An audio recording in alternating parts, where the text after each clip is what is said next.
महिला सम्मान समारोह की समिति के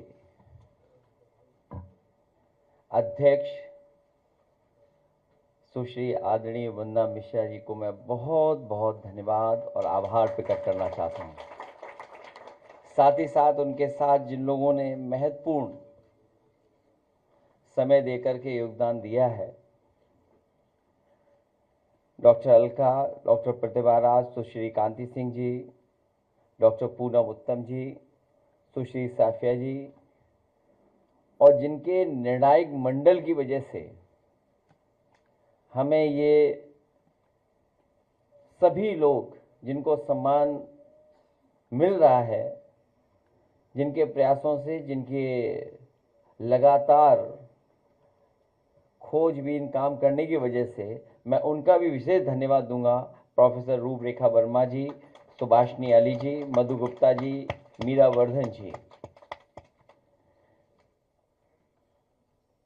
मैं जहां सबका धन्यवाद और आभार प्रकट कर रहा हूं,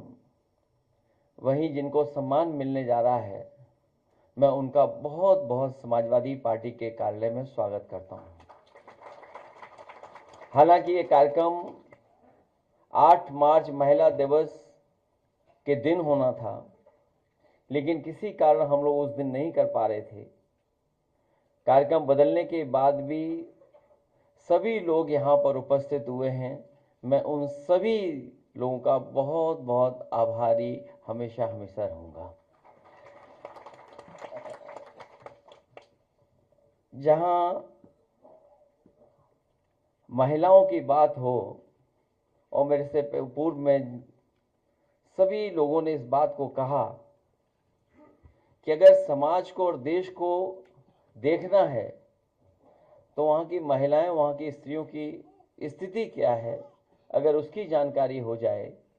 तो पूरे के पूरे समाज की स्थिति पता लग जा रही है। जहाँ भारत में विभिन्न जाति धर्म के लोग रहते हैं, और जब हम आकलन करते हैं तो हमारी महिलाओं बहनों की स्थिति बहुत ही खराब है। और इधर ये ठीक कहा आदरणीय रूपरेखा वर्मा जी ने, हालांकि जब वो बोलती तो और भी जानकारी हम लोगों को मिल जाती। मैं उनका धन्यवाद देता हूं कि जिस तरीके से उन्होंने जो बातें रखी हैं, और जहां सड़कों पे निकलने का आह्वान किया है, मैं तो एक ही सुझाव देता हूं। मैं अभी कैमरे गिन रहा था, लगभग 30 कैमरे हैं। अगर ये चालू हो जाएं, अपने जिम्मेदारी निभाने लगे, तो अपने आप सत्ता परिवर्तन हो जाएगा, किसी को सड़क पर निकलने की जरूरत नहीं पड़ेगी।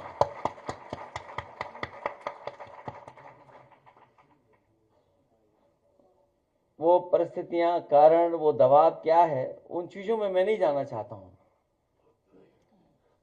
लेकिन जहां बोलने पर, लिखने पर या आंदोलन करने पर पाबंदी है,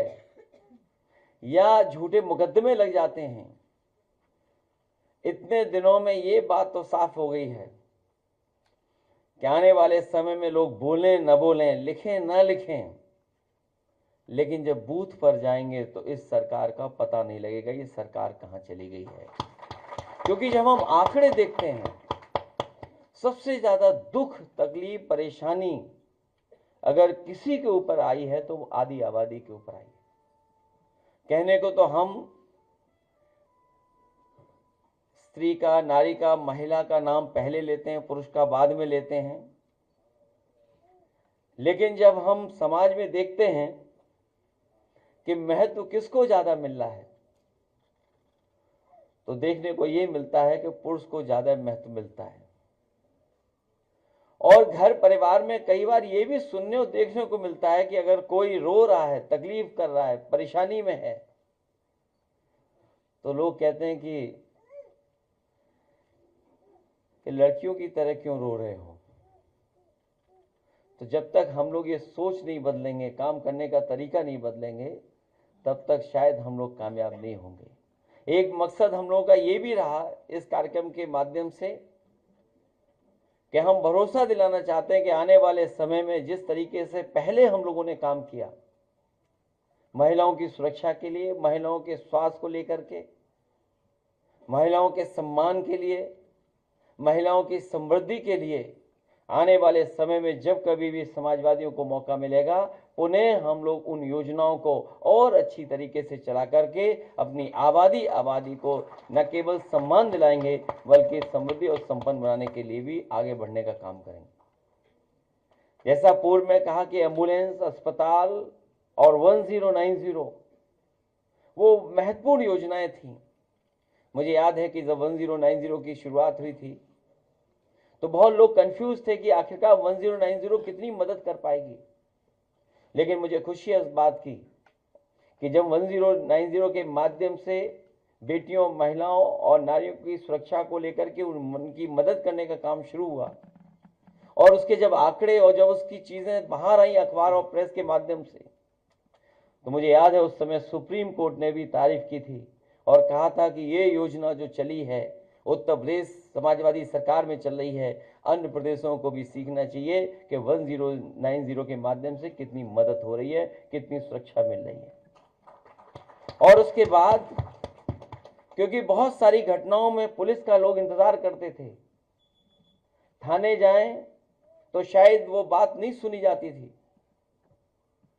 और अगर थाने में पहुंच भी गए तो कई बार पुलिस का व्यवहार बहुत खराब होता था। तो मुझे याद है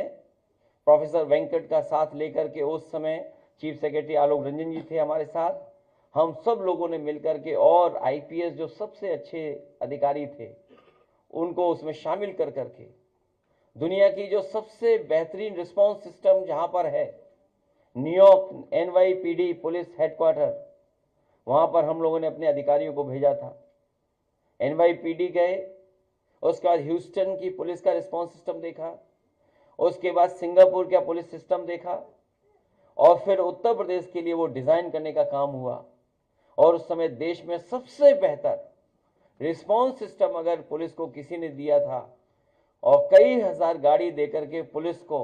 मजबूत बनाने का काम किया था तो समाजवादी पार्टी ने, जो डायल 100 के नाम पर आज भी देश में सबसे बेहतरीन योजना थी। और जब उसमें फैसला ये लिया गया कि सबसे पहला कॉल कौन सुनेगा, फोन कौन सुनेगा, कई सुझाव आए थे उसमें कि हमें ट्रेन कर करके बॉयज को रखना चाहिए या अनुभवी जो पुरुष हैं उनको रखना चाहिए, लेकिन एक सुझाव जब आया कि अगर इसमें आप सबसे अच्छा रखना चाहते हैं और व्यवहार भी अच्छा रहे, बातचीत भी अच्छी रहे और कोई नाराजगी ना दिखाए, तो आप इसमें लड़कियां और महिलाएं रखें जो सबसे पहले कॉल सुनेंगी। तो उस समय डायल 100 में जो सबसे पहला कॉल रिसीव करती हैं तकलीफ और परेशानी में, तो हम लोगों ने पुरुष को नहीं रखा था, उसमें महिलाएं और लड़कियों को रखा था, क्योंकि वो हैं जो दुख और तकलीफ समझ सकती हैं, वो किसी से व्यवहार खराब नहीं करेंगी। इसलिए डायल 100 योजना में हम लोगों ने उनको शामिल किया था। ऐसी बहुत सारी योजनाएं हम लोग बता सकते हैं, लेकिन मुझे याद है कि सबसे पहले देश में बेटियों को पढ़ाई के लिए नेताजी ने कन्या विद्याधन योजना शुरू की थी। देश में उस समय बेटियों को पढ़ाई और आगे बढ़ने के लिए कोई योजना नहीं थी, नेताजी ने शुरू की और हर समाजवादी सरकार में हम लोगों ने उसको और शामिल कर करके आगे बढ़ाने का काम किया। जब कभी भविष्य में हम लोग आगे आएंगे, मौका मिलेगा जो उसमें हम बेटियों की पढ़ाई के लिए और अपनी माताएं बहनों को जो गरीब हैं उनको सम्मान और समृद्ध बनाने के लिए पहले से बेहतर योजना ला करके हम उनका सम्मान करने का काम करेंगे।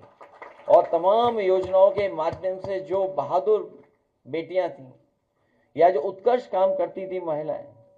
या खेल में या किसी और क्षेत्र में, रानी लक्ष्मीबाई योजना चला करके हम लोग सम्मान देते थे। उस योजना को और मजबूत बना करके आने वाले समय में हम लोग वैसी ही योजना और रानी लक्ष्मीबाई जी के नाम पर योजना शुरू कर करके अपनी माताओं बहनों का सम्मान करने का काम करेंगे। मैं इन्हीं शब्दों के साथ एक बार फिर प्रोफेसर रूपरेखा वर्मा जी का और आदरणीय वंदना मिश्रा जी का विशेष धन्यवाद दूंगा। कि इन्होंने कड़ी मेहनत के बाद और बहुत कुछ जानकारी हासिल करने के बाद इन्होंने अपनी समिति के माध्यम से निर्णय लेकर के इन सभी बेटियों को, महिलाओं को, नारी को सम्मान देने का काम किया है। मैं बहुत बहुत आभार प्रकट करता हूँ, धन्यवाद देता हूँ और आपको भरोसा दिलाता हूँ कि बिना आदि आबादी के तरक्की नहीं हो सकती है। इसीलिए पीडीए की सबसे बड़ी ताकत, जहाँ पिछड़े, दलित, अल्पसंख्यक मुसलमान भाई हैं, वहीं आदि आबादी के बिना हम लोग समाज और देश को आगे नहीं ले जा सकते हैं। पीडीए के माध्यम से सरकार बना करके विशेष महिलाओं का सम्मान और उनको खुशहाली के रास्ते पे लाने के लिए विशेष योजनाएं हम लोग लागू कर करके इनको आगे बढ़ाने का काम करेंगे। इन्हीं शब्दों के साथ आप सबका, अपने प्रेस के साथियों का भी बहुत बहुत धन्यवाद देता हूँ। अवार्ड जिनको मिल रहा है, जिनको हमें सम्मान करने का मौका मिल रहा है, उन सभी लोगों को बहुत बहुत शुभकामनाएं, बधाई, क्योंकि आज जो सम्मान प्राप्त हुआ है, न जाने कितने लोग इससे प्रेरित होकर के और अच्छा काम करेंगे, क्योंकि इसमें कई बहादुर ऐसी हैं जो गरीब हैं, जो अभाव में जीवन जी रही हैं, उसके बावजूद भी वो बहादुरी का उन्होंने परिचय दिया। मैं उनका विशेष धन्यवाद और आभार प्रकट करता हूँ।